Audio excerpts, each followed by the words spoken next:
Good afternoon, ladies and gentlemen. Welcome to today's meeting. Can I welcome members, officers and guests to today's meeting of the Health Overview and Scrutiny Committee. Just before I start business, I think members will be aware of the sad death of Ernie White, the Cabinet Lead Member for Public Health and Sport at the beginning of this year.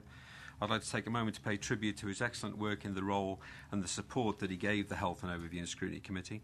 Ernie was a great advocate for health and well-being. He was passionate about the subject and particularly about the positive impact that sport and physical activity has on health and well-being. We will miss his expertise and his willingness to engage with us in this committee, and I think it'd be fitting just to mark his passing with a minute's stand. So, silence. Thank you.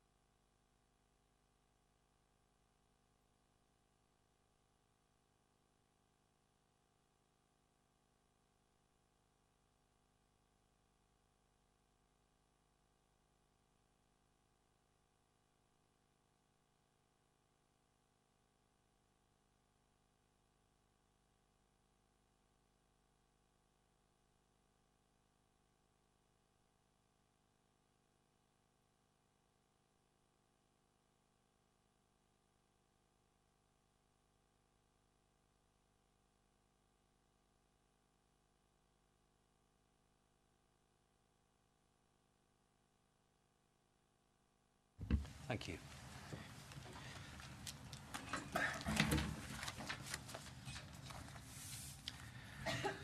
I would like to remind everyone present today that this meeting will be broadcast live via the County Council's website and will also be available for viewing after the meeting. Can I ask everyone please switch their microphones on when speaking and then turn it off when they've finished speaking. We'll move straight to the agenda. Agenda item 1 is the minute of the meeting held on the 8th of November 2017. I propose that the minutes of the meeting held on the 8th of November 2017 are taken as read, confirmed and signed. All members agree? Okay, thank you. Question time, agenda item 2. I have not received any questions from the public. Agenda item 3, questions asked by members under standing orders 7.3 and 7.5. Again, I have not received any questions to be asked from members. Agenda item 4, to advise of any items which the Chairman has decided to take as urgent elsewhere on the agenda. I have not been told of any other items for this agenda today. Agenda item 5, declarations of interest in respect of items on the agenda. Do any members have any interests they wish to declare? Councillor Fry. Thank you, Chair. Just to let the committee know, I'm the Armed Forces Champion for Charnwood, and I also help run a breakfast club for veterans. Thank you. Agenda item 6, declarations of the party whip in accordance with Overview and Scrutiny Procedure Rule 16. Do any members have any declarations? No, thank you. Agenda item 7, presentation of petitions under Standing Order 36. I have not received any petitions for today's meeting. And so we now move to the agenda item 8, which is the medium-term financial strategy, public health, which is on pages 13 to 26 of your agenda pack. I'll now ask Mike Sandys, Director of Public Health, and Interim Cabinet Lead Member for Health and Wellbeing, Mrs Pam Posnett, to introduce the MTFS. And we also have supporting them today, Helen Moran from the Business Partner section. Thank you. Thank you, Chair. If I lead off and summarise the report before handing over. So just to take scrutiny through the content of this year's report on the MTFS, as it says, the purpose of the report is to provide information on the proposed medium-term financial strategy for 2018-19 to 2021-22, as it relates to the work of the Public Health Department. And as it also says in paragraph 2, the County Council agreed the current MTFS back in February 2017. But given continued austerity and the pressures on the County Council budget, that's been subject to a comprehensive review and revision, and therefore what's in front of you is a draft MTFS for the next 4 years, 2018-19 to 2021-22, that was considered by Cabinet on the 12th of December 2017, comes to you as part of the consultation process and to make any recommendations to Scrutiny Commission and the Cabinet as may be appropriate. From my point, well, not from my point of view, I think it's worthwhile kind of reminding members of Scrutiny and maybe new to Scrutiny since the last election. Public health work's actually financed slightly differently from the rest of council work. We receive a direct, a ring-fence grant from the Department of Health that covers public health activity. Back in September 2015, the Chancellor announced the kind of indicative allocations for the public health ring-fence grant through until 2020. That had that year a 6.2% in-year cut attached to it, and then subsequently the public health grant diminishes by, in real terms, 3.9% every year from 2015 to 2020. So in straight cash terms, basically the ring-fence grant goes down by about 2 to 2.5% in cash terms every year until March 2020. One bit of good news, which happened relatively recently, much as the Department of Health announced that there would be a 5-year grant, the grant was only confirmed for the first 3 years of the 5. So it's subsequently been extended, firstly to April 2019, and just before Christmas it was confirmed that the grant would be in place until March 2020. The amount of the grant being consistent with that which was set out in the Chancellor's autumn statement back in the autumn of 2015. And it's expected that from 2020/2021, the public health ring-fence grant would disappear and public health work will be financed by the increased business rate retention, the 75% retention of business rates after that. In terms of service transformation, public health has done a lot of service transformation over the years, which has been in front of Scrutiny at various times. All of that is driven by the cross-cutting early health and prevention review, which Cabinet considered back in early 2016, June 2016. And as it says in paragraph 8, we, in public health, structure our services in line with the target operating model that was set out in that strategy.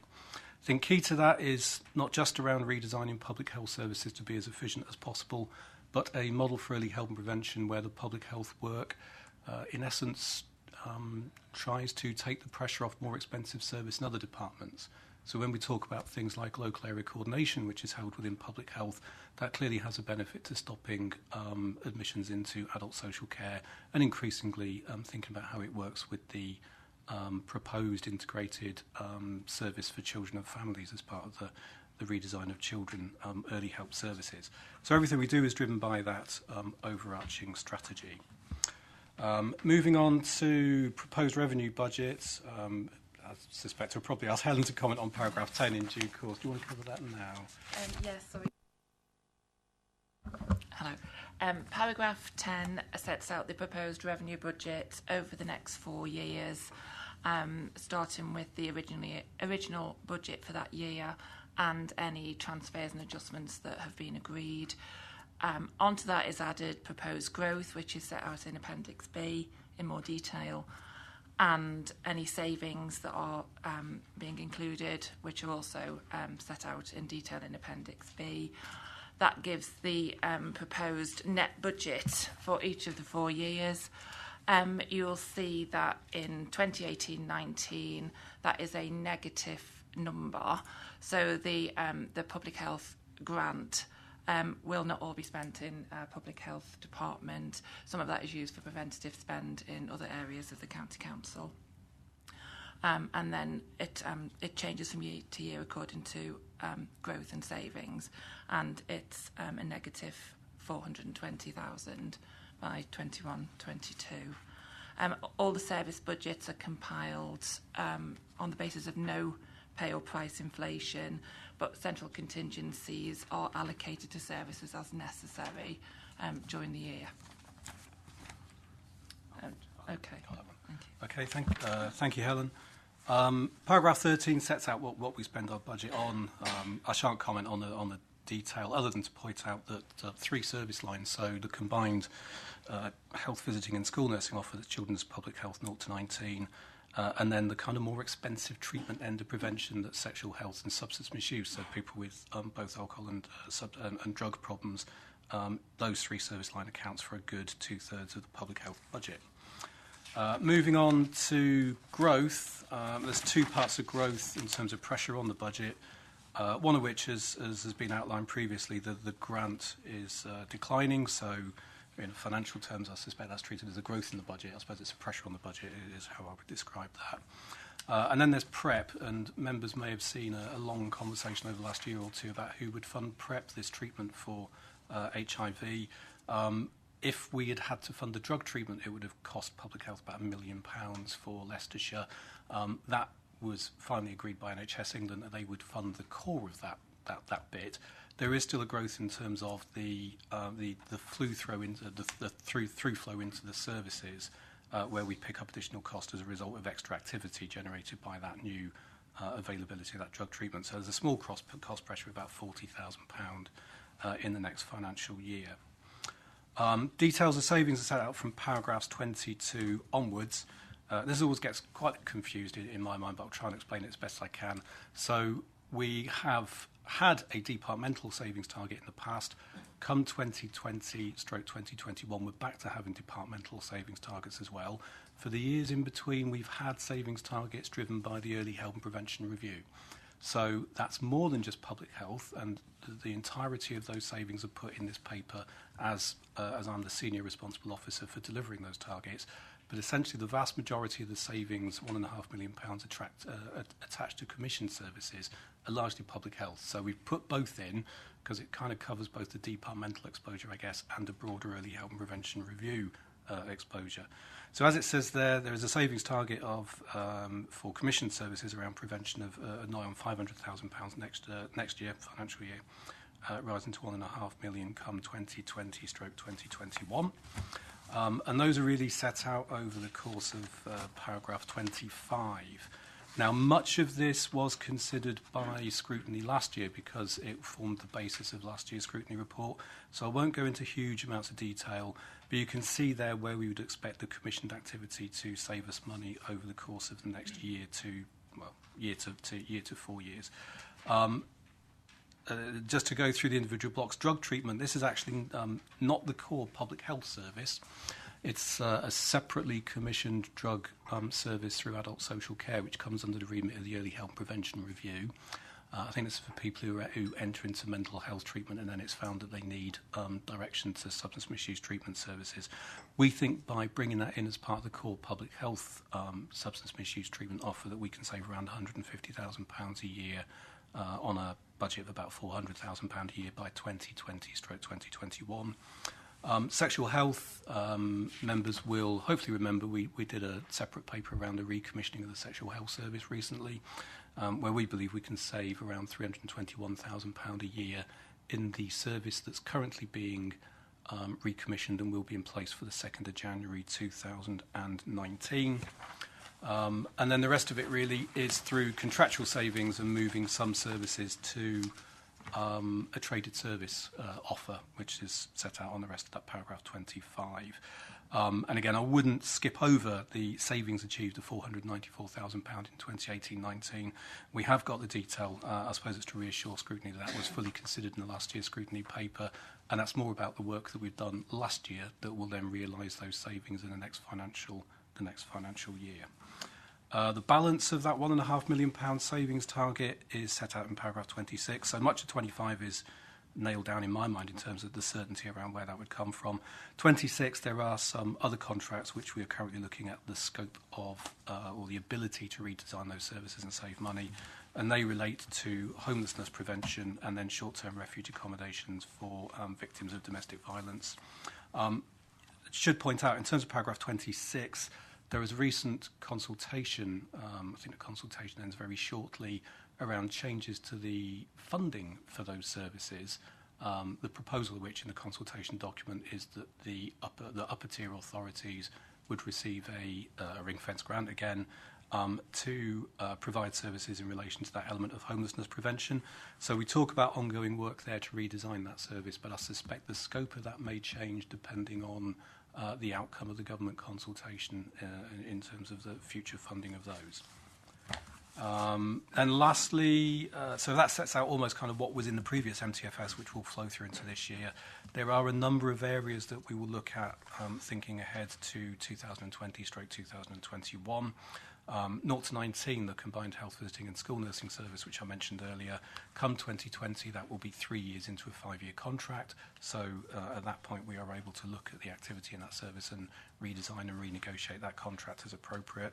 And we're also starting work on integrated lifestyles. So where we have got a good tell around smoking cessation, so pulling in-house a previously externally commissioned service, delivering it more digitally, I would like to apply that to other areas of integrated lifestyle like weight management, partly because I think, again, we could provide a better service for less money, but in itself it would enable better integration between parts of my department, which I think would be to the benefit of service users.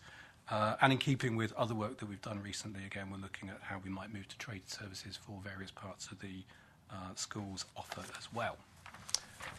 And then lastly, just to round off, I'll just move on to other funding sources in paragraph 31. Although the vast majority of our money does come from the ring-fence grant, there are other grants that flow to Leicestershire and Rutland Sport, which falls underneath Public Health through Sport England, and there are a few things there, namely the service we provide to Rutland County Council and to University Hospital Leicester NHS Trust, which is a useful bit of income generation from the point of view of selling professional services to Rutland and to UHL. And then Better Care Fund, again, there's a couple of services within that broader prevention span of public health which have attracted funding through the BCF. So I shall pause there.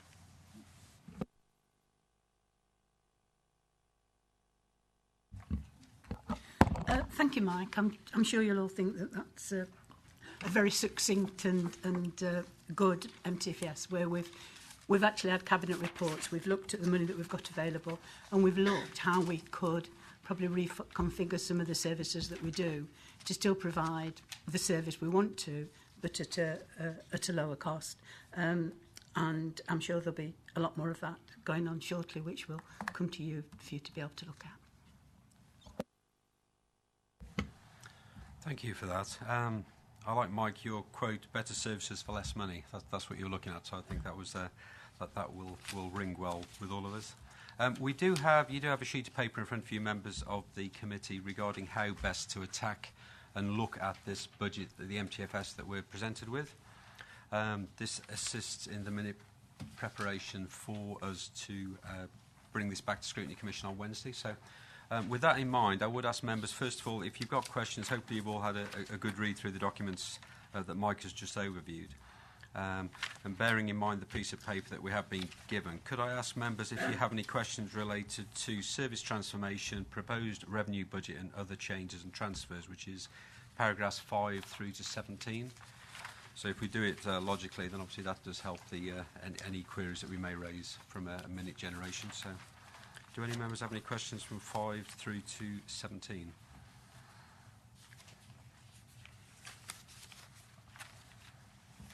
Bedford. Possibly, Chair. It kind of covers the overall budget. Obviously, I welcome the savings that have been built in here.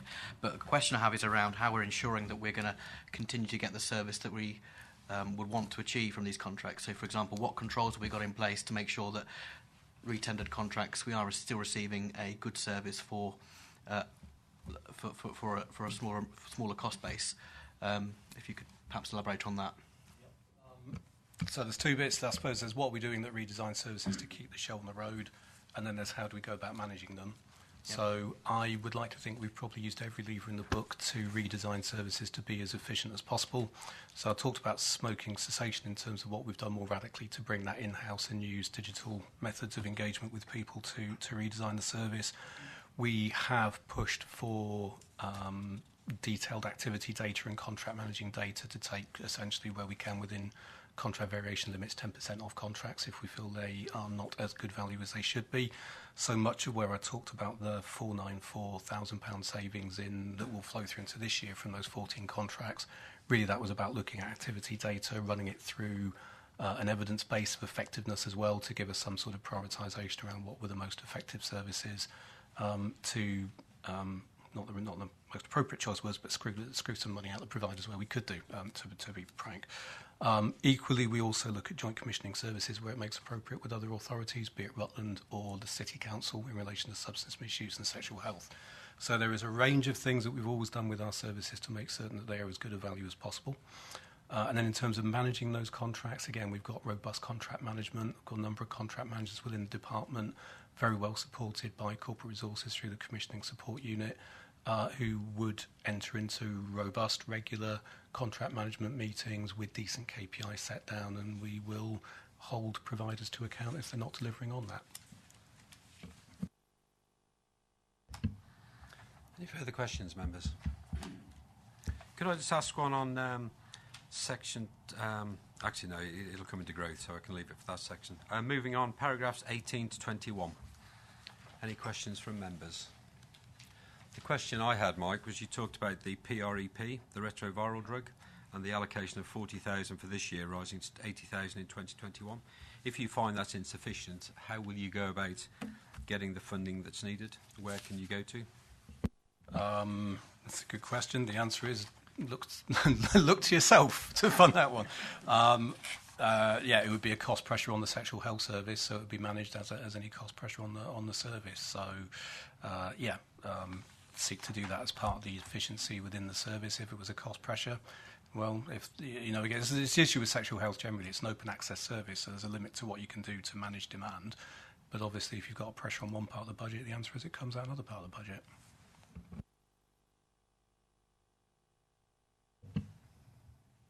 Okay, I'll move on to savings, EHAP savings and savings under development, which is paragraphs 22 through to paragraphs 28. Any questions from members? Dr. Hill. Thank you, Chair. Paragraph 26 talks about the balanced savings target. It's about a third of the two things you've outlined, which I think is the heaviest percentage of the amounts. You want a target of 270,000. The homelessness contract's worth $500,000.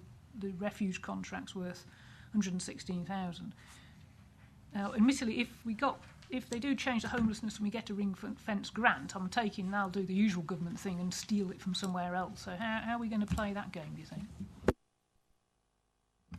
Yeah, so, I mean, again, it's sort of difficult to talk about what comes after the consultation because the answer is I don't know. But you're right. The current provision for those services would be through District Council, through the welfare benefit system. So as part of any redesign on a broader scope, and I'm aware I'm talking about things that may happen in the future but aren't guaranteed, the first thing would be to look at what's currently provided and then see what the expectation is around that. Coming back to your first point, when you talked about the figures and the balance, just remind me of that again. Yeah, well, you've took the balance of the saving target is 270,000. The total of the two items you list there is just over 600,000. So if all things were equal, we'd have to save a third of those out of those two things totaled up, which is as a percentage is much more than any of the other sort of percent savings we've already had to make. So that I imagine that would be challenging.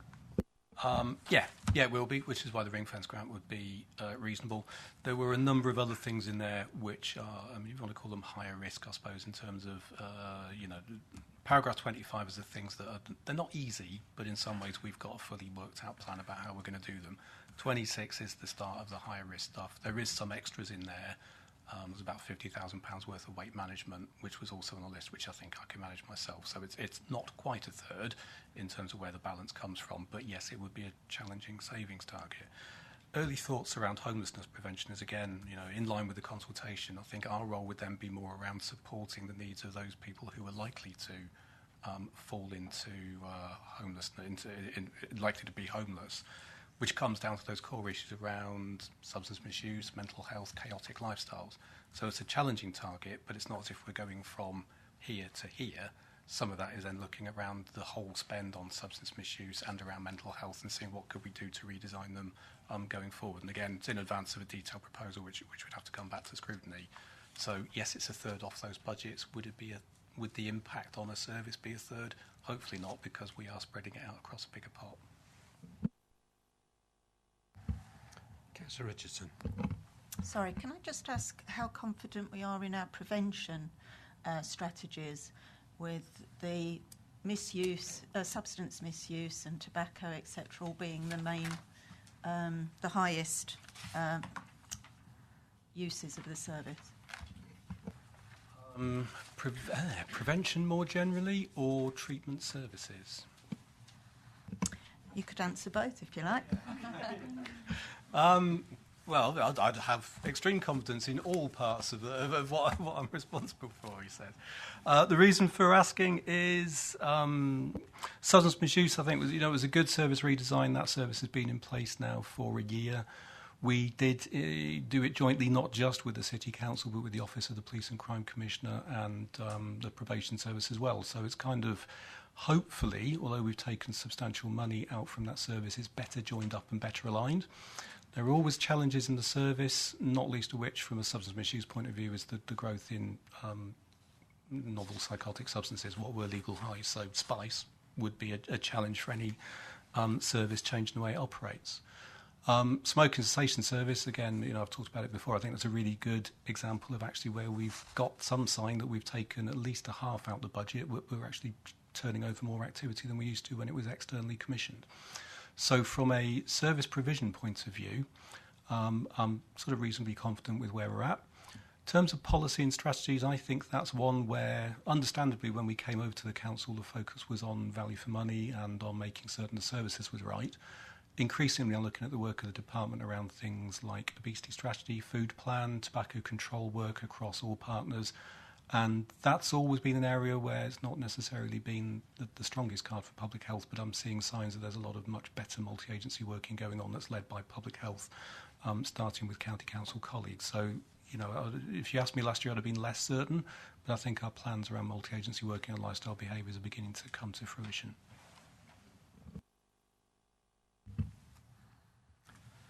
Any other questions? No. I think just compliments to Mike and his team, really, for the savings achieved to date, and obviously looking forward. Sorry, I think really just looking at the savings made and the savings under development. So, good luck with achieving those. But Councillor Hagg. Sorry, I just wanted to ask a quick question with regards to the 0 to 19 health visiting and school nursing service. Obviously, that will come forward in future plans, but what's the initial thoughts on that? Probably too early to say at this stage. Obviously, it talks about further, the opportunity to extend for 2 years. Best described, I'd be loath to get into detail about what it might look like because we're at the early stages of looking at other authorities and what they do. Clearly, there's things around the integrated service within children's which we need to consider as well in terms of how we'd work more closely with Children and Families Department. But if I may, I'd sooner wait to add a detailed proposal to bring back. Okay, thank you. Finally, sections 29 through to 31, both on page 20, the external influences and other funding sources. Any questions, members? We obviously now have the coloured schemes, so we now note that under the risk, obviously they're all looking very healthy except for the University Hospitals Leicester, which is amber, and that's obviously an ongoing annual sort of review and contract anyway, so it's okay. Just out of interest, when is that negotiated? So we actually had a meeting last week, which is an early discussion both with CCGs and with UHL. Early indications are that UHL would actually see this as a very positive thing. Really, it's about one of my medical consultants in public health working directly with UHL, providing support to clinicians around pathway development and evidence. So in terms of feedback on that meeting, wholly positive impact, I think, in terms of working with clinicians. No sense from me that they would want to row back from that agreement. Clearly, it's like NHS financial planning the world over. It's all a bit sort of last minute, so there's no guarantee until I see the colour of the money, but early indications are good. Okay, thank you. Any other questions, members? No? Okay, finally, any further comments overall on the proposals? Any questions from members? Anything the Cabinet Lead Member would like to add, or from yourself, Mike or Helen? No? Okay, I think that's been discussed. Thank you, members, for your time, and thank you for your presentation. Thank you. Moving on to the next agenda item, which is item 9. Our next report relates to primary care health services in the North Blaby area of East Leicestershire and Rutland Clinical Commissioning Group, which is on pages 27 to 34 of the agenda pack. I welcome Tim Sachs, Chief Operating Officer, East Leicestershire and Rutland CCG, to present this report. Thank you.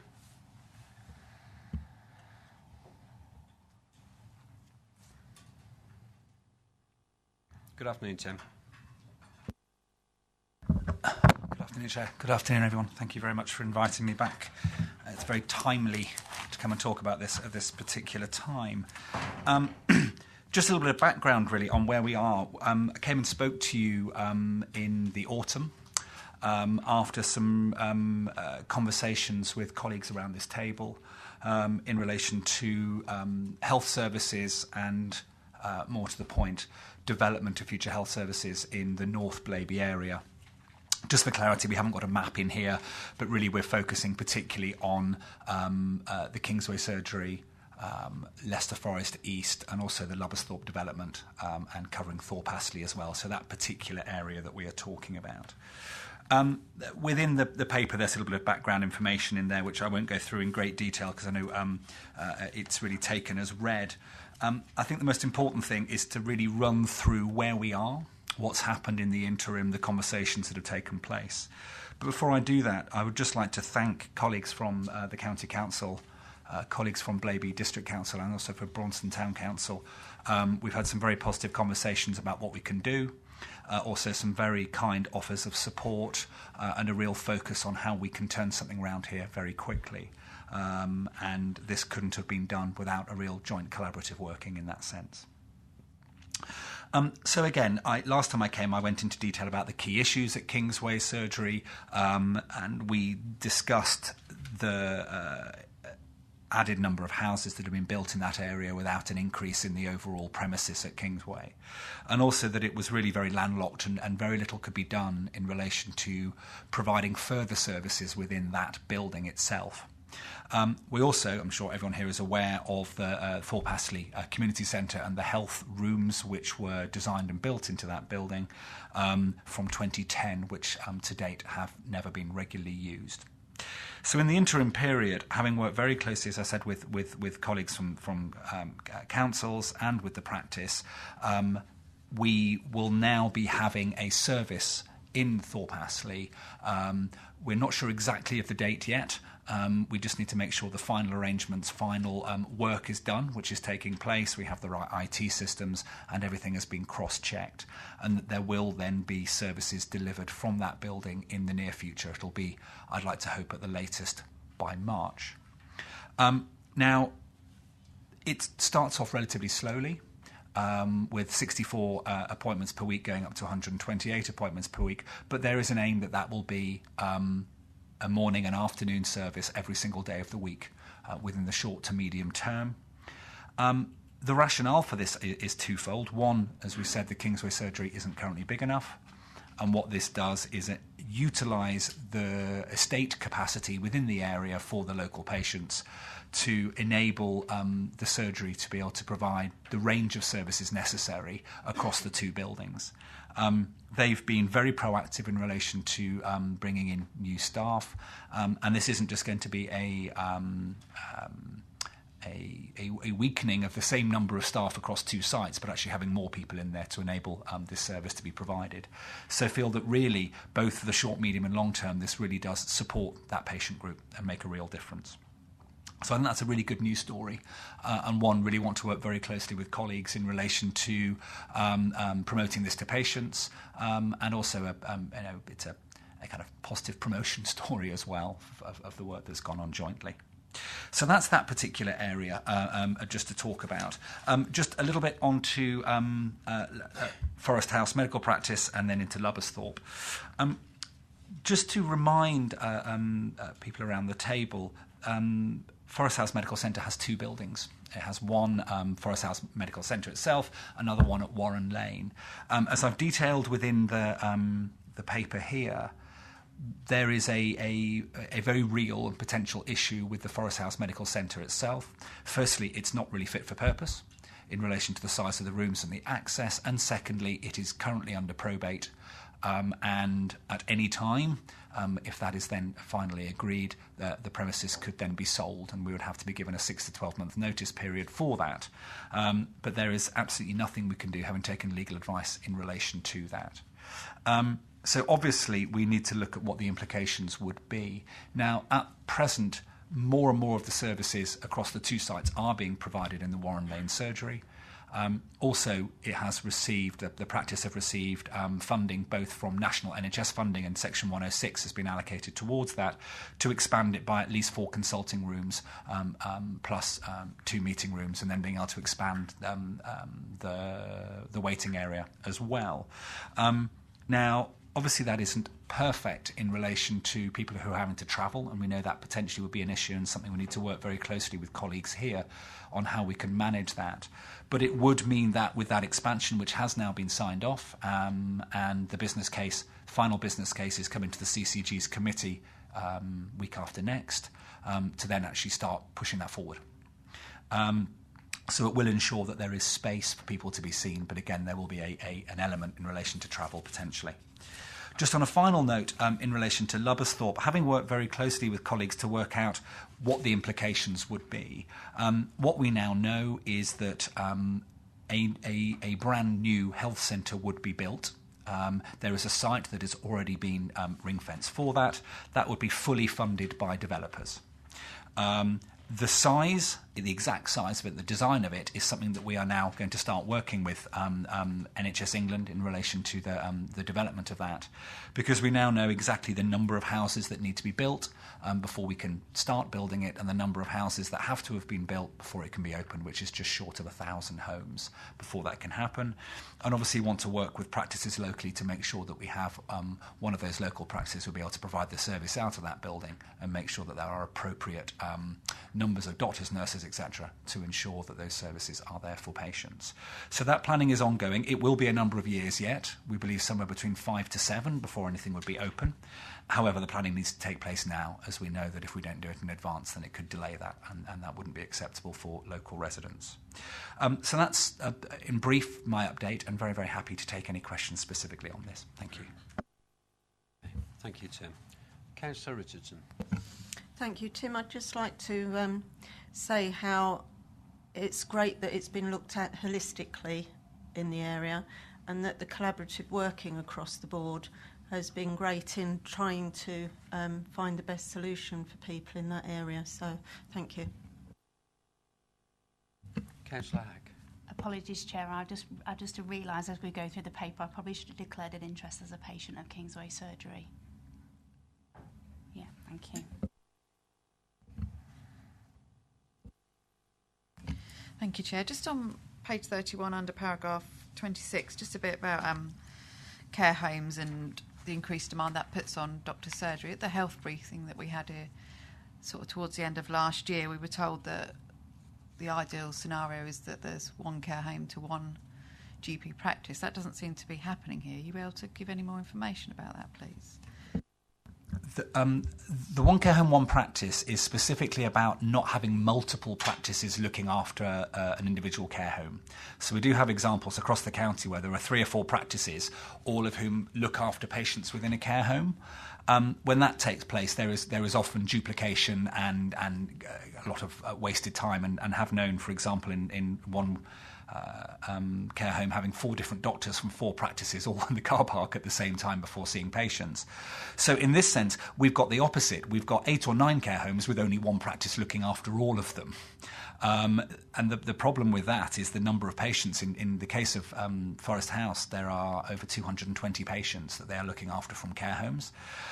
This has been an ongoing problem, in that practices from Leicester City CCG have purposefully shrunk their boundaries, so they no longer look after the care homes. And exactly the same thing has happened from practices on West Leicestershire, so Groby and Ratby have done exactly the same thing.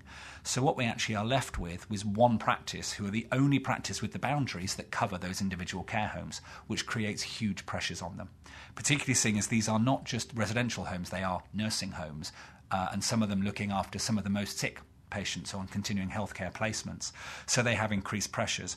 We do fund them additionally to do that, but it is a pressure that continues, and we have worked with our colleagues from other CCGs to see if there are ways around this, and it's taken us a number of years to try and work through other practices taking on those homes, but we can't force them to do it, and it does prove an issue.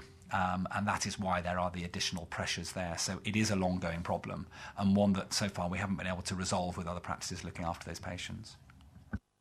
So you get additional funding. Does that give you additional staff that you can then employ to look after those patients? And is that actually happening? Yes, it is. They have enough funding. They have a community matron who looks after a number of the care homes and goes in there and does care planning for them. Is it enough? Care homes are part of what is called the core contract. No additional funding is given to look after care homes. But actually, if you look on a benchmark basis, number of care home patients per thousand, they are real outliers, hence why we've given them additional funding to support them. Could I just ask it was just on the background, really. Your report obviously talks about the background of North Blaby. I mean, Lubbersthorpe is not actually part of the urban area. It's actually a sustainable urban extension, so it's meant to be totally self-sufficient. So presumably the Lubbersthorpe doctor's practice will provide purely for Lubbersthorpe, but we know patients migrate by choice. But it was just part of your definition of sort of adding to the urban area. You know, Lubbersthorpe is designed as a sustainable on its own extension. So just thoughts and comments if that's captured. I think that's apologies if my comment was confusing. Specifically in relation to how the contract will be managed, in that we would not be seeking to have a new provider of health services look after that health centre. It would be an existing contract holder who would then expand and provide standalone services from that site, but across it would be across more than one site. There's a very clear rationale for that, which I'm happy to give a little bit more detail for if you would like, and that is in relation to the fact that we are no longer allowed to give what's called in perpetuity or long-term GP contracts. We can give short-term contracts, which are a maximum 5 years. We have to go out to the market, and these often end up with private providers. They are, as we know, always more expensive to manage, and with a short-term basis often doesn't necessarily give that continuity of care. When this was first done in 2010, it went to a competition and procurement and took legal advice on whether you would actually require to have a new contract in place, and it was found not to. So we would be working very closely with the local practices to actually find out what their business case would be and what their expansion in staffing numbers, etc., would be to be able to manage that surgery. But it would be standalone, providing all-day, Monday to Friday services, but it would not be a new contract, I think is probably the definition I should have given. I think the only other comment was, again, Glenfield. I know you said Glenfield's taking care of itself, but a large part of Glenfield do go to the Oak Meadow surgery, which is city-based, so a large part of Glenfield is covered by a sort of city CCG at the moment, so just making sure that they all fit within your calculations and that you do for future provision. Absolutely, and I haven't brought Glenfield into this for a number of reasons. One, their boundaries don't cover any of the care homes, so therefore they're not directly part of that particular issue or area. Also, on a staffing basis and premises basis, they have capacity and they have the appropriate staffing. Supposedly the appropriate staffing to manage patients. Obviously, the whole area is taken into consideration with this. I just haven't particularly focused on it because there aren't any specific issues that needed to be brought up at this time. Any more questions from members? No. Can I thank Tim? I think it's good to see that people can work together and we can bring solutions. Yeah, this certainly started in my time on this committee, and it's good to see it being brought here sort of to a hopefully successful conclusion. So thank you for your report. Thank you. Moving on to agenda item 10, this is the Mental Health and Armed Forces Veterans. The report is on page 35 to 40 of your pack. To present this pack, we have Rob Melling, Head of Community Development at Leicestershire Partnership NH Trust. Welcome, Rob. Okay, Thank you. Thank you. So it's my first time visiting the committee, so do I start with an update? If you want, I mean, we have your report in the paper, so Yeah. if you want to sort of give us any additional information that you wish to add, or whether you wish to sort of, we will have all read the report, I think, with interest, so it's, Okay. So obviously we're focusing on Leicestershire Partnership Trust and the work we're doing around the armed forces. It's Mrs. Posnett over in the corner. Over the last sort of 12 months, LPT have recognised that we need to do more in terms of providing support to people that are using our services, not in a specialist sense, but maybe thinking about people in terms of the community, the support they need, on top of the services they receive from us already, that's perhaps linked to their military past. One of the ways that we've done that is to sign the Armed Forces Covenant as an organisation. So the Chief Exec, Dr. Peter Miller, and one of the local 158 regiment, Andy Parker, signed the covenant in June last year. We've employed an ex-veteran on a part-time basis to start looking into how we can do more in terms of making sure that people who are connected to the forces have got relevant information and support, as I said, when they're using our services. What we've also found is there are a number of staff, people that work in the organisation who are veterans themselves. So we formed a steering group. So we wanted to have people that represented all the colours, all the forces, to be supporting and making decisions on how we can best support people. And we've also started to do lots of internal work in terms of how we identify people using our clinical systems. I'm really pleased to say that since signing the Armed Forces Covenant, we've seen an increase in the number of people that have been identified, which has led to requests for involvement from Brendan Daly, who works with me and my team, to go onto the wards and in various different places to provide a conversation, to provide support, and to link up with the organisations that exist locally and some of the national organisations as well. So in terms of internally, we're also looking to work with staff and train some of our staff that work in our adult mental health services. Some people may not be so familiar in terms of looking for the signs, because some people aren't forthcoming. And where they are, we're really encouraging staff to record and to make contact with us so that we can make sure people have had a chance to have a conversation and identify any further support that they need. From an external point of view, I'm really pleased to say that we've tried to establish a network of organisations in the city, the county and Rutland to work together in a combined sense on some of the issues that people face.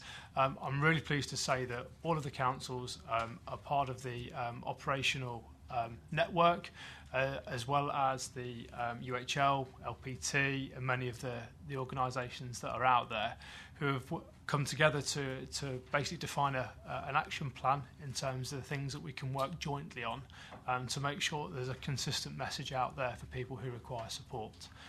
So we've had an initial meeting before Christmas, and we've had 2 meetings just into the latter part of 2017, and we should be holding another network meeting in March that people would be more than welcome to attend.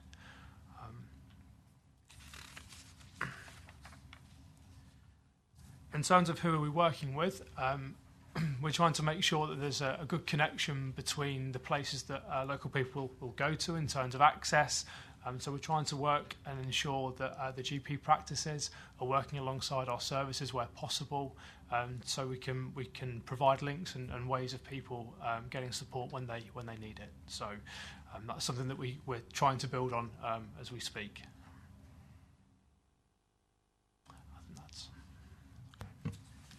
Thank you, Rob. To me, it's a great service you do, and I think all we can do to sort of support you and sort of promote the work you do, I think that is something that we'd be happily to get involved with. So, open up for questions.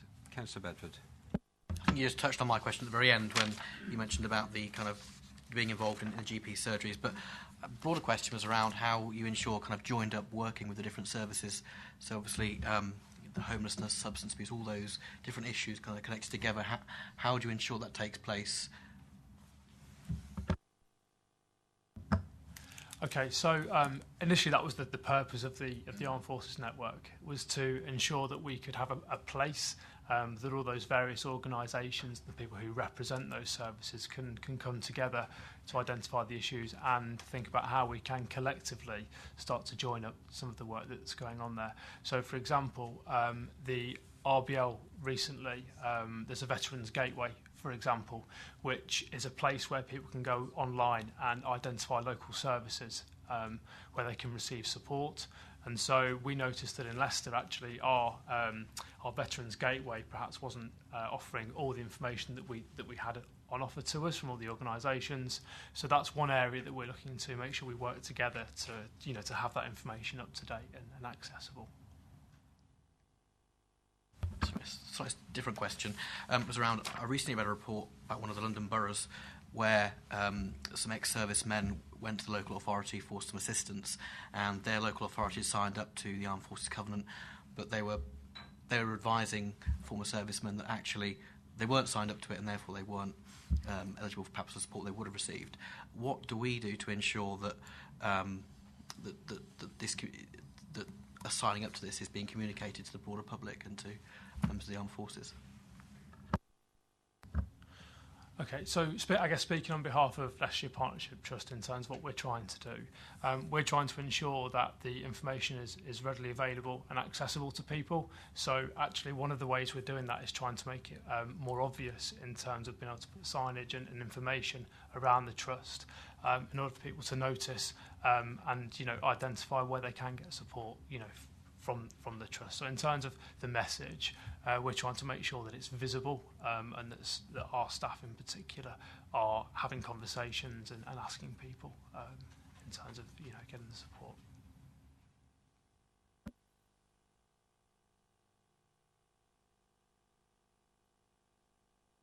Sorry, Mike. Thank you, Chair. If I may just make a comment in relation to Mr. Bedford's question. Rob, I'd be more than happy to meet outside the meeting just in terms of how we can tie up public health services more generally, such as substance misuse and the County Council in with the work going on here, because I think we've all got, through Mrs. Posnett, an interest in military and veteran health, so more than happy to do that. Okay, thank you, Mike. Councillor Parton. Thank you. So the covenant was signed on the 22nd of June 2017, and there was helpfully in the conclusions some examples where service veterans have been assisted. Do we have the figures for self-harm and suicide in Leicester and Leicestershire amongst ex-servicemen? And do we know whether that number is going down as a result of the extra care put in place? Unfortunately, I don't have those figures to hand. I'm sure if it's something that would be of interest that we could have a look in terms of our analysts and looking through the clinical records to see whether what those statistics are. I think one of the ambitions is to drive that down. So to ensure that when people are, in particular, leaving some of our inpatient units, that there is suitable routes into support outside of our services, so that if issues do crop up and it's outside of LPT's direct support, that people have got links and someone to speak to, given that we know that the suicide rates and the self-harm can be higher in terms of prevalence amongst those people. So it's something that we hope through this work will continue to develop, and we hope to be able to drive that down. Thank you for that. I was going to say the annual report that Mike produces obviously has the statistics on suicides, and obviously that's sort of the capture for us to look at that as well. So, Councillor Fryer. Thank you. There's just 2 points I'd like to raise, if I may. One of the places you've highlighted people to go to is the Armed Forces and Veterans Breakfast Clubs. I help run one of these in Charnwood. And we have between 40 and 50 people attend every month. And I'm wondering if there's a way that, I don't know whether Vicky Coomber contacts you or anything. She does. So it's just I want to make sure that the people that attend know where to come to county work, because we do get people from right across the county that come to us, particularly north of the county, but we also have people from other areas. The other point I'm delighted to hear that, and if ever you have any information you would like us to be able to pass out to people, we do it here second Saturday of every month. The resource implications, the community development officer is only employed until March this year, and this, as you've said in your report, does present a risk to the continued development of support for veterans around mental health and long-term. And that paragraph 9, it is on bottom page 37. I think this is, I would be concerned, I would like to see that us monitor this, because all the good work that's been done, and it is a very short time, really, because this was only signed in summer last year, and it takes time to get it up and running. I wouldn't like to see it start to slip backwards, so I'd be very interested to know eventually how they're going to keep it going with the loss of a person that was considerably doing it. Thank you. Absolutely, and I think that's why I wanted it in the report, really, just to raise that there is a risk there moving forwards. In terms of the work, it wouldn't stop necessarily because if that funding finished, because of my substantive role, I support the work. And again, we established the network because in the long term, we would like to see this as something that is part of the organisation rather than an additional thing. So our ambition is for it to be something that the organisation does and understands rather than another role. But there isn't, a point in which we've got to get to make that happen. But just based on trying to move that forward, we're actually working with Help for Heroes at the moment to look at the potential of a recovery hub for Leicester, Leicestershire and Rutland, being a place that people can navigate to, that would be a place for services and organisations to work together from a day-to-day basis, and also for people who are perhaps at hospitals, the prisons, the train station, the homeless shelters, that people can easily locate and have a place that people can receive support under one roof. And we hope that if that's successful, then that may sustain with additional resource that post. So we're trying to do both, if we can. Leading on from that and the contacts, of course, we're all very aware that the DNRC will be up and running by the end of next year, certainly, and it's starting to come on stream now. That doesn't just deal with serving personnel, and although it's in Nottinghamshire, the closest towns and what we're working with is actually in Leicestershire, and a lot of it will feed into that. So I am making a presumption that we are in touch with them as well, because the facilities they will have, or to point us in directions, I think we should be able to utilise fully. Thank you. Just to say that the network discussed that at the last session and had all the partners thinking and talking about the implications and what that will mean locally. I think there's still quite a lot to be understood about how it will work in terms of the people using the facilities and then coming out and into our communities. So we're hoping to keep an eye and stay involved and make those good links if we can. Thanks. Thank you. Councillor Taylor. Thank you, Chair. I did have two questions, but Councillor Fry's just asked one of mine, and I do share her concern as well about the loss of the Community Development Officer, and I think we need to keep a close eye on that to ensure that nothing slips because of that. My second question was about how many hidden veterans you think there are, and do you see that as a problem at all with people presenting with mental health issues but not actually identifying themselves as veterans, and what work is being done to try and encourage people to actually identify themselves as veterans? Thank you. I think in terms of the data, it's actually quite difficult at the moment to identify just how many people there are out there with that veteran background. We're hoping that using some of the reports that have been published, we estimate there's between sort of 20 and perhaps as many as 60,000 people that have got contact with the armed forces, but we haven't got any more sort of refined detail than that. Again, one of the ambitions of the network is to be able to work together to try and get a better understanding. We're hoping that the census in a couple of years' time may include a question. I know that it was a 50-50 whether it would or wouldn't be, but we're hoping that will make it easier for us to identify who's out there. And in terms of actually encouraging people to come forwards, again, speaking on a trust basis, we want to make sure that it's part of our information gathering. So when we're speaking to people, that people are asked if they've either serving or a family member as well of the UK Armed Forces. It's something like all these systems that's sometimes hidden in an additional information section. So we're working hard with the teams to identify that. So it encourages staff to ask the question. And other than that, I think it's promotion, and it's encouraging people to talk where they want to. Thank you. Just before Councillor Hagg comes in, Mike's got a point he wants to. Sorry, Chair, I should have probably sat up the front with Rob. So we did do a needs assessment on veteran health back in 2012, and we estimated then that there was about 40,000 veterans within Leicestershire, not dissimilar to the kind of 20 to 60,000 range that Rob's pointed out. And then from a census, I mean, it's good that there may be a question in it. Of course, the census wouldn't be until 2021, and we wouldn't really see the outcome of that until the back end of 2022. So I think it is really incumbent on us to do our own sort of data collection in the meantime. Councillor Hack. Thank you. I was just following up from previous questions about GP practices and their role in this. Has the LPT taken forward the lead to encourage the GP practices to engage with that process? And maybe when you have the conversation with Matt, the local area coordinators might be a useful source straight into the GP practices.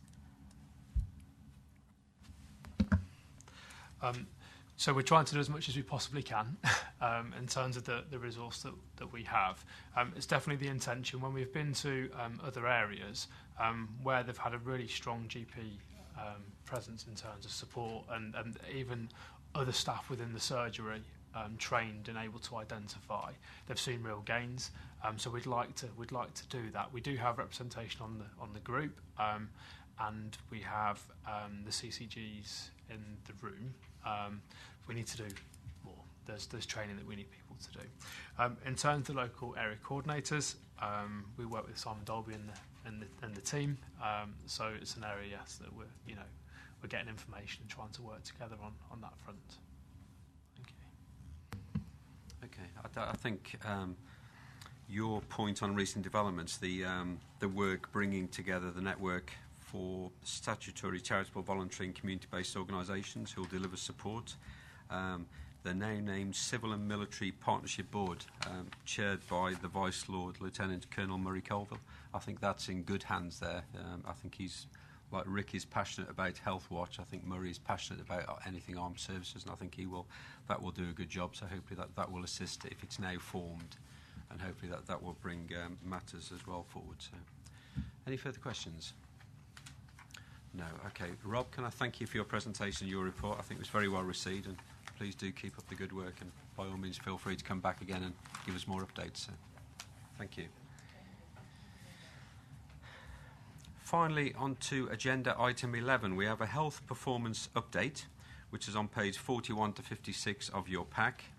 To present the report, we have Andy Brown, Team Leader Performance and Intelligence at Leicestershire County Council. I've only got one name here. I've got Kate Allardyce, NHS Midlands and Lancashire Commissioning Support Unit, but I have another lady as well. So it's okay. Welcome, Natalie. So over to yourself. Thank you. Okay, thank you, Chair. As members may be aware, we bring a regular report to the Scrutiny Committee on health performance in Leicestershire and Rutland, normally on a quarterly basis. I'm conscious there's a few new members on the committee since we last came, so just to give you a little bit of background about how we put that report together and what it focuses on. Over recent years, the framework's developed nationally, particularly around the mandate from the government to NHS England, which influences the assessment framework around the NHS and performance reporting locally. And a revised mandate was issued in relation to 2017-18. So when we move on to the CCG acute section of the report, Kate Allardyce from the CCG Performance Service will be talking a little bit about that framework, about the data and about the implications of that. Kate leads on behalf of the CCGs, and she performance manages the intelligence around that. We've introduced a new section into the report this time, which focuses specifically on the CCG performance and the performance framework around CCGs. And that's in response to comments we've had from the Health and Wellbeing Board, who wanted reports to focus much more tightly on individual agency performance. So we have sought to change the performance reporting approach this time to bring that forward to you.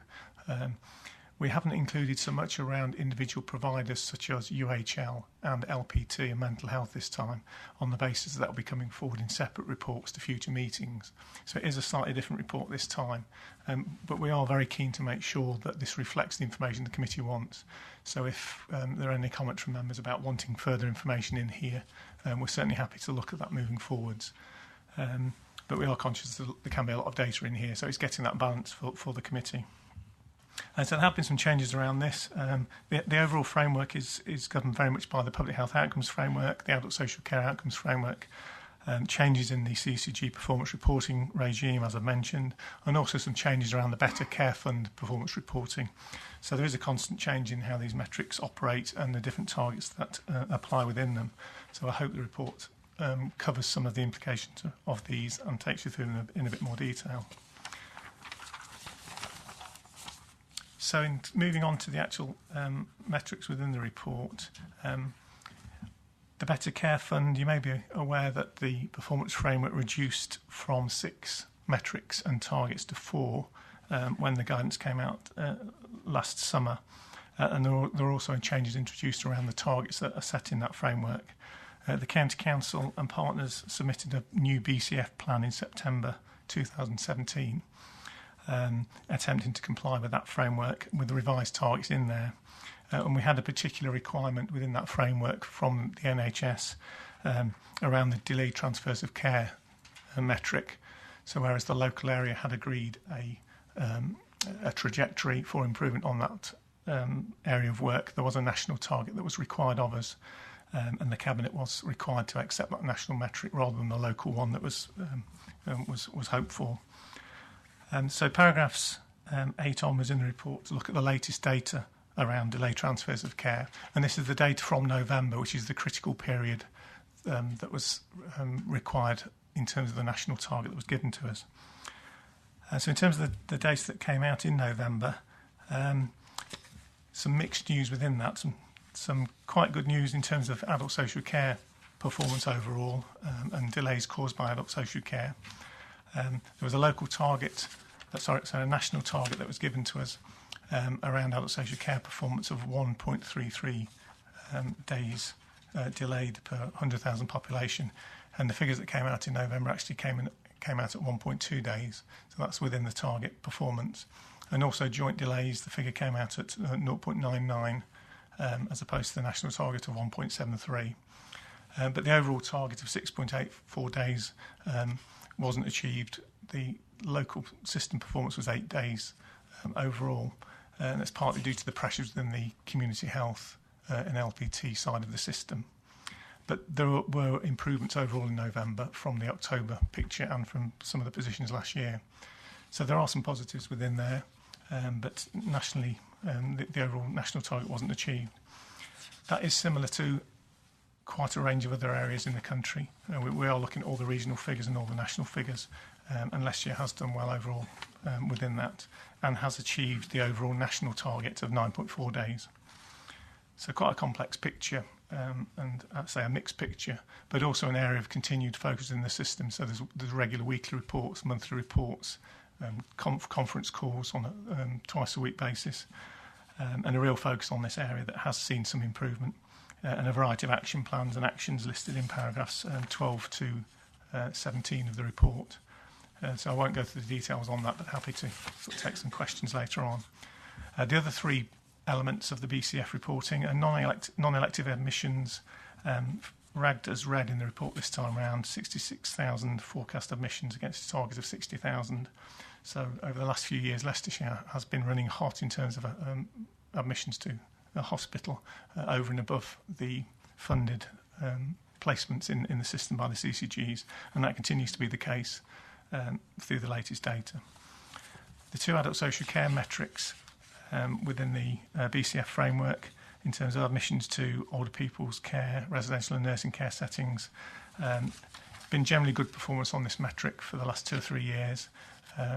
The latest target, which was for some slight improvement, is just off track on an amber rating. I think forecast to be 4 people over what we agreed, but there's still time for that to come through in the rest of the year. And reablement's been a very positive picture, an area of good performance over the last couple of years, and that's true in the latest data as well. Top quartile performance coming through in the latest figures set out in the table in paragraph 21, 92% performance for those people going through the reablement service and still at home 91 days later. So a positive picture still on reablement. So that's just a quick whiz through the BCF performance. Before handing over to Kate, are there any questions you would like to ask on that part of the report? Dr. Hill. Thank you, Chair. Non-elective admissions. I mean, you probably can't answer this, but there is an interesting difference in the variance between east and west in Leicestershire. And in that's one side of it. I mean, you can't answer why that. That might be something we need to find out a bit more about. And then the other side of it was this thing about UHL seemed to be admitted. If I understood it correctly, and that's what I want clarifying, have UHL been doing all paediatric admissions through A&E? Because that's how it reads. Because that happened in the past and they stopped, and have they started it again? So that's how I understood that to read, is talking about coding on the paediatric side. In paragraph 19. It's actually all, patients should now go through A&A before a decision is made regarding formal admission. So not paediatrics, ignore that comment. So, yeah.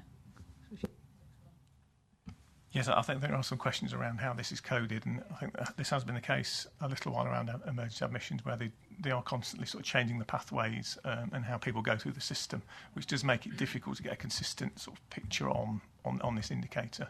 And that's certainly happened again this time. This is the message we've had through, that actually this change in the admissions pathway, particularly around paediatrics, has had an impact on that flow of data and resulted in a kind of high number of admissions being technically recorded when perhaps they haven't been going through that system in the way expected. But I'm happy to get a little bit more information around that if that's helpful. Yeah, because if we don't look at the same thing every time, we've got no idea of the trends and what's going on, whether it's getting any better or worse. So it is unhelpful, is a polite way of putting it. Okay, Councillor Taylor. Thank you, Chair. Just under metric 1, under paragraph 22 on page 46 of the report, just about the over 65s and the admissions into there, is that going up, would you say? Because our health briefing we had towards the end of last year, they were saying that admissions to care homes and nursing homes, the trend was actually going down, but according to this report, it's actually going up. Are you able to give a little bit more information on that, please? I think from the information I've had is that we've been holding this fairly static over the last sort of couple of years, despite the increasing in the elderly population. And so a lot of preventative interventions have been going in to try and prevent people going into sort of permanent care, both residential or nursing care. And that's had some reasonable success on keeping those numbers at about level. There are ups and downs necessarily, and there are pressures around that system given the increasing elderly population. But I understand it has been sort of fairly flat. Okay, would you like to continue, Andy? Thank you. Hello. So I'll take you through the CCG performance dashboard. So I would refer you to Appendix 1 and 2, which are East Leicestershire and Rutland CCG and West Leicestershire CCG performance dashboards. So the paper is based on the Improvement and Assessment Framework for CCGs for 16-17. As Andy mentioned earlier, then this has been refreshed for 17-18. However, at the time of writing the report, we didn't actually have the data that reflected that 17-18 assessment framework. But for the next report, we'll make sure that that's included. That's due to be presented by NHS England in early February, so that will be the first sight we get of that. So the paper outlines where NHS England determine the CCGs are at risk. And again, if I take you to the first appendix for East Leicestershire and Rutland, just as an example there, we've got AMR, broad spectrum prescribing, and that's highlighted in red there as 10.8%. So what I've done is taken all of those red areas and included some delivery narrative around what the CCGs are actually doing about those at-risk indicators. What we also find is when this national data is produced, we've often got more up-to-date data, so I've included that within the paper as well. So just to give you a little bit of an update on those 4 red indicators. So the first one being around prescribing, and this is specifically around, I think it's 3 antibiotic prescribing prescription areas. And the aim for this is to reduce that by 10% from the previous financial year. You'll see in the paper that West Leicestershire are now achieving that, so there's less than 10% reduction so there's a 10% reduction on those indicators, and East Leicestershire and Rutland are not currently achieving that. There is some work going on with GPs to look at their clinical systems and help with some decision making on prescribing, and the GPs are undertaking an audit as well to identify specific areas of antibiotic prescribing. Second indicator is the key cancer metric, which is around the 62-day cancer wait, and this is from referral to treatment. This is obviously very reliant on acute providers being able to provide the treatment for cancer patients, and across Leicestershire we're not achieving this, and UHL as a provider are not achieving this national target either. Main reasons for any breaches are around theatre capacity, patient complexity. There's also issues with recruitment across some tumour sites and at UHL, but also at other out-of-county providers as well. There's a quarterly 62-day review which is undertaken by the Cancer Board. The Cancer and RTT boards meet on a monthly basis, where all decision-making and reviews are looked at.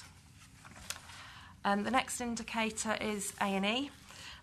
So this is the national target when 95% of patients should be either admitted or treated or discharged within 4 hours of going to A&E. There's been some recent changes on how we're actually able to report this now, and this has come from NHS Improvement, that all NHS providers are now able to include the urgent care centres within that 95% target. So it has helped a little bit. However, we're still seeing a position of only about 81% of patients going through the system of A&E. With the urgent care centres alone, we're looking at around 98%. So clearly, there's success at urgent care centres. And I've just put in the table there just some idea of some of the numbers that are going through A&E. So, for example, you'll see that just at UHL, between April and the end of December, there are a total of nearly 175,000 patients that are going through the system, of which 139,000 were seen within the 4-hour wait. Lots of work obviously going on around this particular work area, and I believe you've got Tamsin Hooton, who's the lead for emergency care, coming into February's meeting. Main issues are around the flow of beds, especially around medicine. Challenges remain around the clinical staffing, particularly overnight and at weekends. And you'll probably be aware of some of the work that Luton and Dunstable NHS Trust have been doing with UHL to look at again, patients entering the system and flow through the system. Again, lots of work going on. There's trial GP at the front desk for the evening, so that's from 4 p.m. until midnight, and other areas that the A&E Delivery Board, who meet on a fortnightly basis, also consider as well. And then finally, 18-week referral to treatment. So this is a GP refers a patient, and the aim is that 92% of patients are then treated within 18 weeks from that referral. Again, when the national data came out, which only took us to August last year, the system wasn't working particularly well in this area, and we had a high number of backlog of patients. However, over October and November, this has reduced considerably, and the East Leicestershire and Rutland have achieved that within November, and West Leicestershire very close to achieving it in November, which is the latest data we've got available. What isn't obviously included in this is the impact of the cancelled non-urgent operations, which will hit from January. So when we report again, then that will be included within that, and we don't yet know what impact that will have on that RTT figure and also any cancelled operation numbers as well. West Leicestershire have actually asked that a specific paper goes to their next subgroup of the board so that they can see what impact that might well have had on their patients.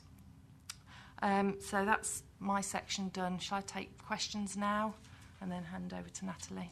Yeah, I think it's probably easier. I mean, obviously, if members have got questions on the 4 highlighted metrics, but I'm sure if there's anything other there that you may have a question on that aren't highlighted, please feel free to ask. We have Kate here to answer. So, Councillor Richardson.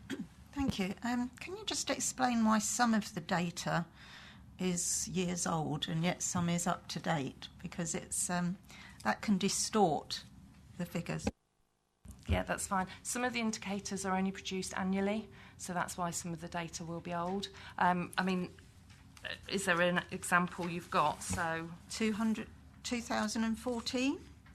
Yeah, 1 year survival for cancer patients? Yeah, so that particular indicator looks at patients a year after they've had their treatment, so a year after they've been cleared of cancer. So you wouldn't then be able to... So it was 2014 that they were going through cancer treatment, and we would then review them the year after that. So that's why the data is older.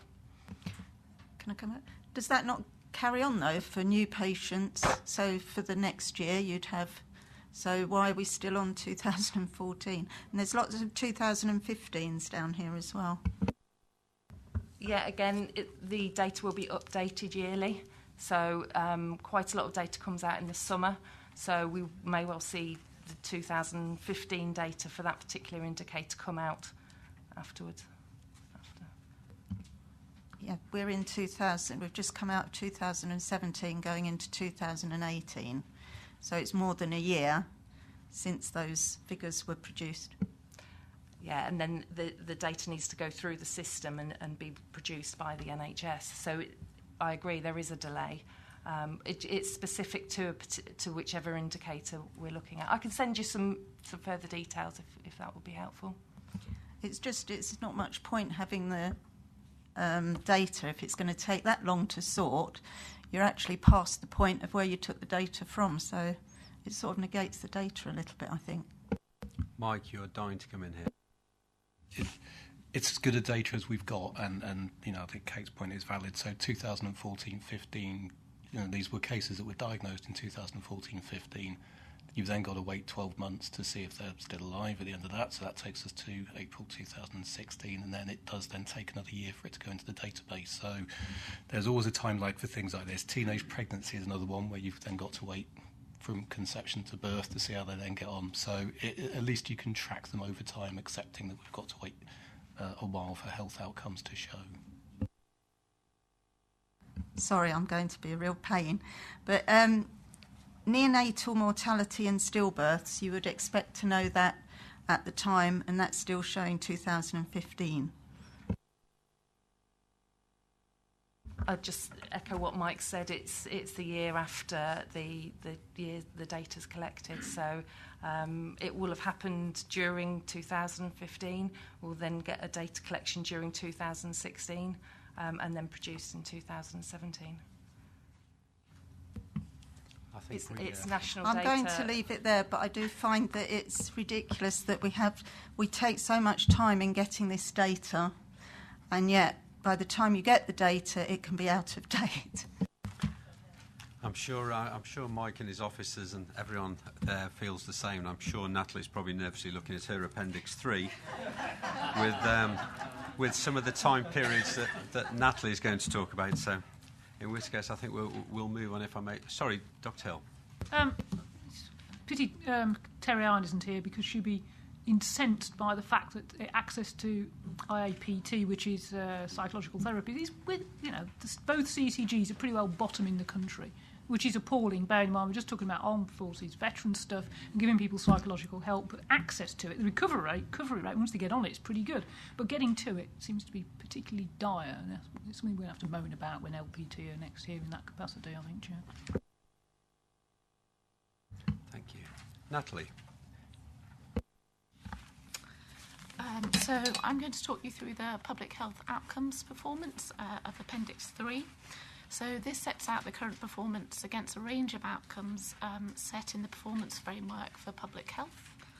The framework consists of 44 indicators related to public health priorities and delivery. The dashboard sets out in relation to each indicator the statistical significance compared to England or a relative service benchmark where appropriate.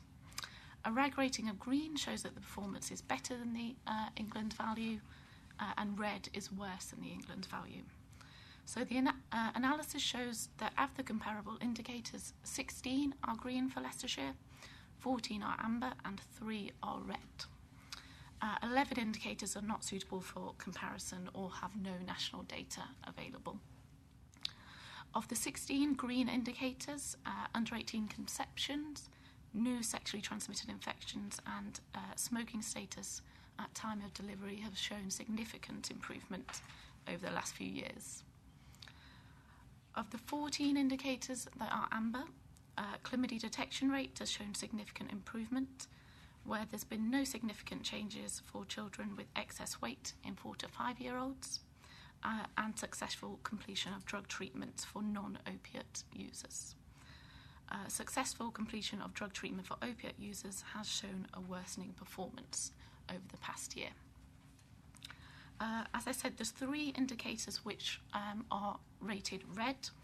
This is children free from dental decay, which shows Leicestershire is ranked 15th out of its 16 similar neighbours.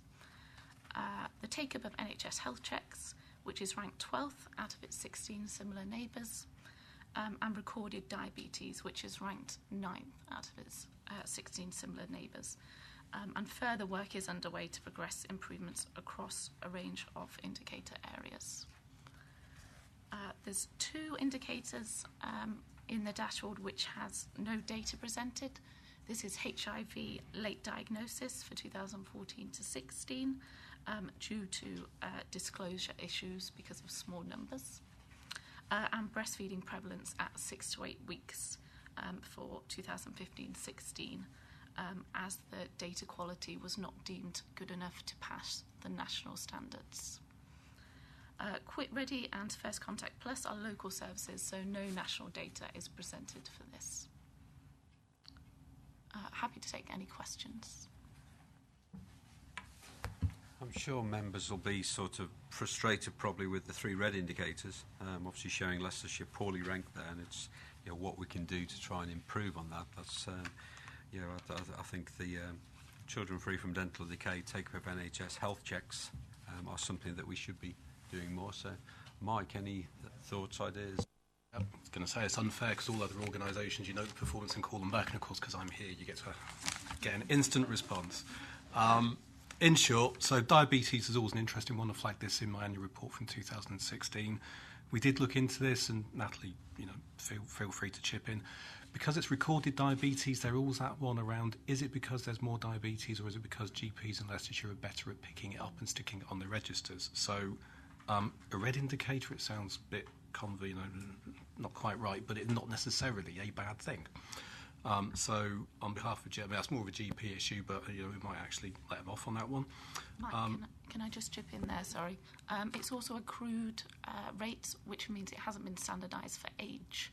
And we know that Leicestershire has got more older people than the national average, so we would expect it to be higher, given that we know diabetes increases with age. Then for health checks, this is a classic because I think in the Appendix 3 it shows the data dates back to 2013 to start with. So that's because, I'm looking at Natalie again, she'll correct me if I'm wrong, this takes take-up of NHS health checks over the first 5-year cycle of NHS health checks from 2012-13 to 2017. There were 2 bits to this. There is offer and take-up. Now, we've always done very well on offer. So at one stage over the course of 5 years, we'd offered 103% of our cohort. Couldn't work that one out, but we had. Many reasons for that, not least of which is we used to incentivise GPs to pay to pay on invite and not on take-up. So going back to the MTFS paper where I talked about saving £150,000 on NHS health checks, part of that was about retweaking the payment structure. So we stopped paying on invite and we incentivised payment for take-up. So in the last year, not surprisingly, I've seen invites slump, but take-up rate has actually gone up. But because it's over a 5-year cycle, that will take some time for those figures to improve. So 12 out of 16, not happy with that, but we've taken action to try and improve performance. Free from dental decay, it does stand as a sort of a bit of an embarrassment, really. It is shared with Leicester City, who I think nationally have got one of the worst records for child dental decay. We have got a programme of work around dental health promotion.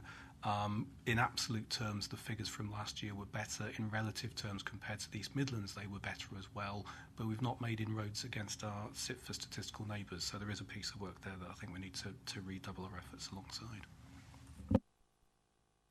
Members, questions? Councillor Hack.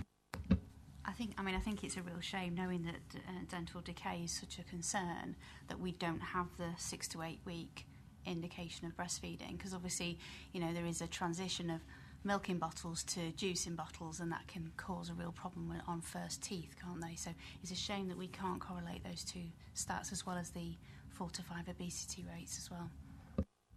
Yeah, we have raised it with LPT of the 6 to 8 weeks indicator. So it's the fact that you need to get 95% coverage, and at the moment we're about 88%. So it's been raised in contract meetings. It's worth saying for the 4 to 5 year old child excess weight indicator, at the time of writing of this report, it was only 15-16 data. We now have 2016-17 data. For the 4 to 5 year olds, we've actually seen an improvement. So prevalence for excess weight in 4 to 5 year olds has decreased to 20.3%, and we're now actually rated green for that indicator. For the 10 to 11 year olds excess weight indicator, we've also seen an improvement. So we've decreased from 31.3% down to 29.6%. So for both indicators, that's improvements. Any more questions, members? No?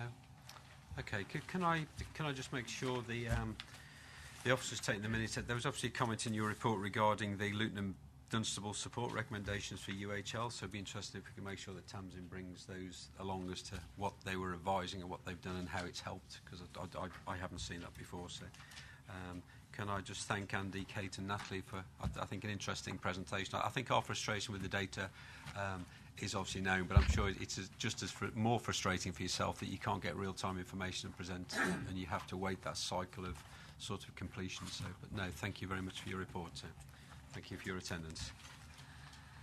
Which just leads me to say to the meeting, the date of the next meeting, agenda item 12. The meeting of this committee is scheduled to take place on the 28th of February at 2 o'clock in the afternoon. Finally, item 13, there were no other items which I decided to take as urgent. So, can I thank officers, guests and members, and wish you all a safe journey home and close the meeting. Thank you.